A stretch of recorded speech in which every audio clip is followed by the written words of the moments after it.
So for today's lesson, we are going to take a look at the VDOE MIP for two-step equations. But before we get started with that, we're going to take a look at our one-step equations. So review of one-step equations.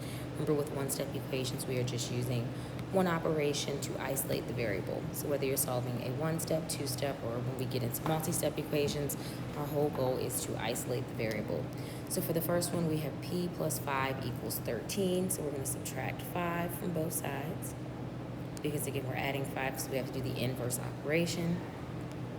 I'm left with p on my left side because my positive 5 and my negative 5 cancel. And then I have 13 minus 5, which gives me 8. I can also check my answer by plugging in.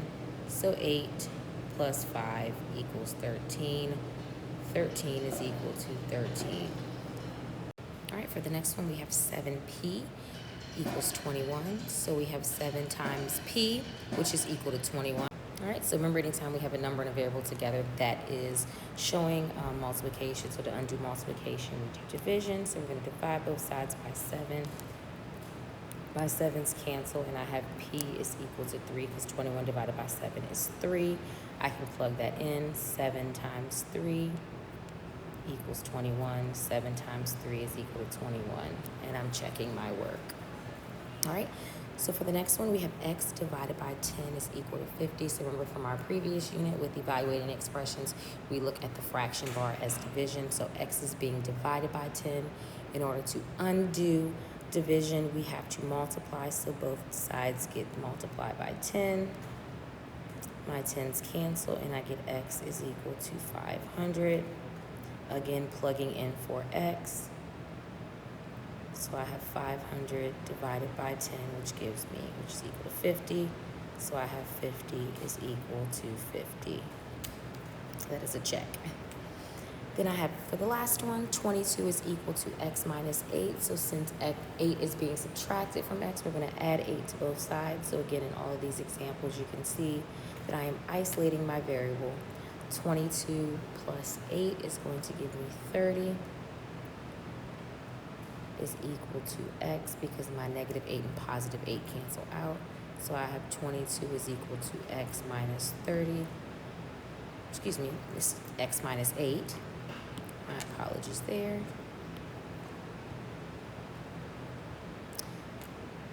And for x, we're going to plug in 30. So we have 22 is equal to 30 minus 8. 22 is equal to 22. All right, so we're going to apply the same principle of inverse operations and isolating the variables with two-step equations. The only difference is we'll be using two different operations. So sometimes we'll use addition and multiplication, subtraction and division, subtraction, multiplication, addition and division. We're just going to be using two different operations, hence why it's called two-step equations. So the first thing with two-step equations, you always want to do addition and subtraction first. All right, so first you always want to do addition or subtraction.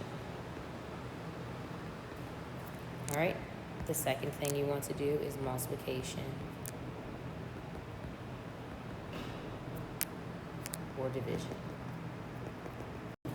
All right, so for the first example, we're going to look at 9 plus 3x is equal to 21. So the first thing I'm going to do is subtract 9 from both sides, because my 9 is positive. That is a positive 9. My 9s are going to cancel, and I'm left with 3x is equal to 12.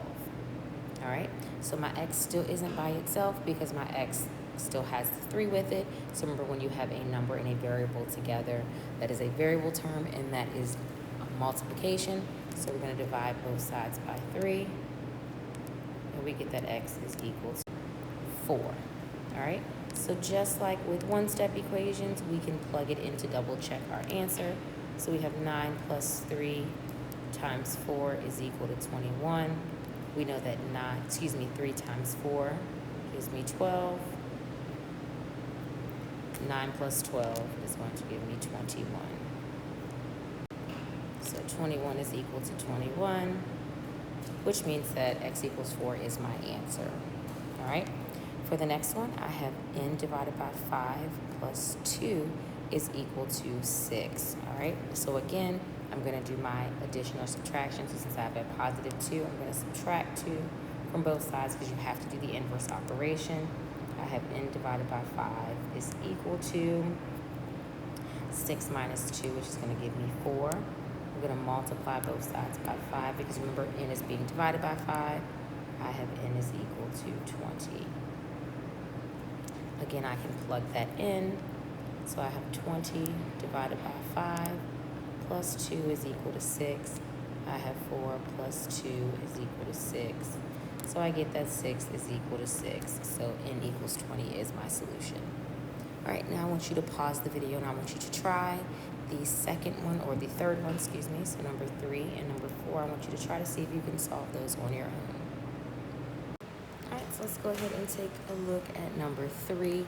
Again, so anytime you see a question like this or an equation like this, you're going to look at, okay, I have x minus 7 divided by 3. So again, the fraction bar is showing division. So in order to solve this first, I first have to multiply by negative 3. So in this case, I'm going to do my multiplication first. Dividing by negative 3 gets rid of that, and I get x minus 7 is equal to negative 12. I'm going to add 7 onto both sides, and I get that x is equal to negative 5. So plugging in, I have negative 5 minus 7 divided by negative 3. Simplifying that down, I have negative 12 divided by negative 3, which gives me a positive 4. 4 is equal to 4, so that is my solution. For the next one, all right, I have 3/4 of x minus 2 equals 10. So again, I'm going to add 2 to both sides. I have 3/4 x is equal to 12. So remember, anytime we're getting rid of that fraction, so remember, a number and a variable shows multiplication. So to get rid of multiplication, I'm going to multiply by the reciprocal. So the reciprocal is just basically flipping the numerator and the denominator, all right? So we can see that my 4s are going to cancel, my 3s are going to cancel. I also have to multiply my 12 by my 4. So I get x on the left side, and I can see here that I can make 12 a fraction. All whole numbers are fractions, or just over 1. So I have 12 times 4, which is 48. 1 times 3, which gives me 3. So remember, when multiplying fractions, you multiply numerator times numerator, denominator times denominator, all right? So I have x is equal to 48 divided by 3, which I can simplify to 16. All right? Now we can also model. So we've dealt with some modeling. So when we were simplifying expressions, we used models to help us, the algebra tiles to help us. All right? So given this key, what we're going to do is basically write out, based on the model, our equation. Then we're going to solve, and of course we're going to check like we did before. So my triangles represent x. So I have 2x plus 5 is equal to 11. All right? So now we're just going to solve the equation of 2x plus 5 is equal to 11. We're going to subtract 5 on both sides.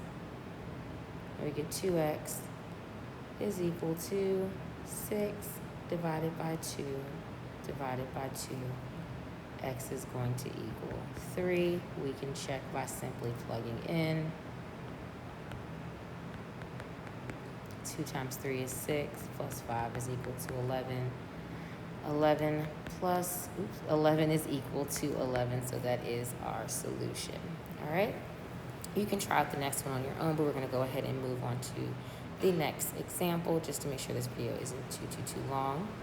All right, looking here, we can also do the same thing. Given the equation, we can go ahead and model. So for the first example, we have 4x plus 3.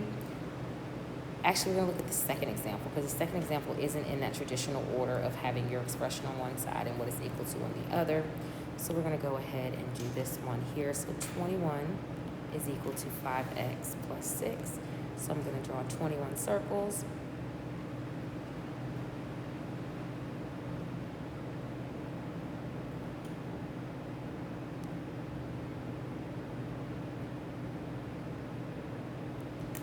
All right. And those 21 circles are going to be equal to 5 of my triangles and 6 of my circles. All right, so again, now we're going to solve following those same steps. So I'm going to subtract 6 from both sides. So we have 21 minus 6 is 15 is equal to x. Divide both sides by 5. Divide both sides by 5. We get 3 is equal, yes, we get x is equal to 3. All right, now we're going to check our answer. So we have 21 is equal to 15 times 3 plus 6. So we have 21 is equal to 15 plus 6. 21 is equal to 21. All right, so for the next one, we're going to look at our translating and evaluating equations. So we worked with a little bit previous class period of going from verbal to algebraic when it comes to expressions, and going to algebraic to verbal when working with equations and expressions. Now we're going to look at not only writing the algebraic expression, but also solving it. All right, so for the first one, we have the quotient of x and 3 increased by 12 is 20. So quotient we know goes with division. So we have the quotient of x and 3 increased by 12 is 20. All right, so we've written it. Now we're going to go ahead and solve it. So I'm going to rewrite it over here. We're going to subtract 12 from both sides. And I get that x over 3 is equal to 8. Multiply both sides by 3, draw my little arrow, and I get that x is equal to 24. All right, so again, we can plug that in. So we know that 24 divided by 3 is 8. 8 plus 12 gives us 20. All right, so we're going to do the exact same thing for number 2. So number 2, I want you to pause the video and try number 2 on your own. All right, so for number 2, we have 5 increased by the product of x and 3 is 23. So increased by, we know that goes with addition. All right, so we have the product of x and 3 increased by 5 is equal to 23. Now we're going to figure out what x is by simply solving our equation. All right, so this is the importance of when we were talking about equations versus expressions, and the fact that when we simplify expressions, it's not solving or giving us a solution. All right, so I have subtracting 5 from both sides. I have 3x is equal to, I have 23 minus 5, which is going to give me 18. Divide both sides by 3, and I get that x is equal to 6. So I know that 6 times 3 is 18 plus 5 gives me 23. All right, for the last example, we're looking at a real-world word problem.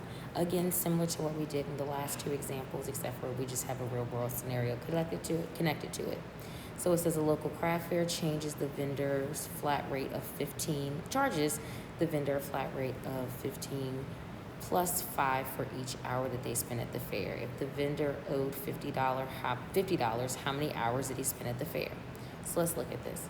He charges a flat rate of $15, so 15 is going to be my constant, and $5 for each hour that they spend at the fair. All right, so that each hour lets me know that that 5 is going to be with my variable term. All right, so here I have 5x plus 15 is equal to 50, where x is equal to the number of hours. I should have defined my variable. So x is going to be equal to the number of hours. All right, so we're just going to simply solve. So I have 5x plus 15 is equal to 50. We're going to subtract 15 from both sides. And we get that 5x is equal to 35. Divide both sides by 5. And we get that x is equal to 7. So that means for this real-world scenario that the vendor spent 7 hours at the craft fair. All right, so now it's your turn to test your understanding. Your exit ticket is connected to this, so I want you to complete these 3 questions. Once you are done, I want you to raise your hand, and then you're going to complete that last page that has the practice. You are able to work with a partner on the practice. I just ask that you do not work together on the exit ticket. Now it is time for you to summarize what you have learned from this lesson.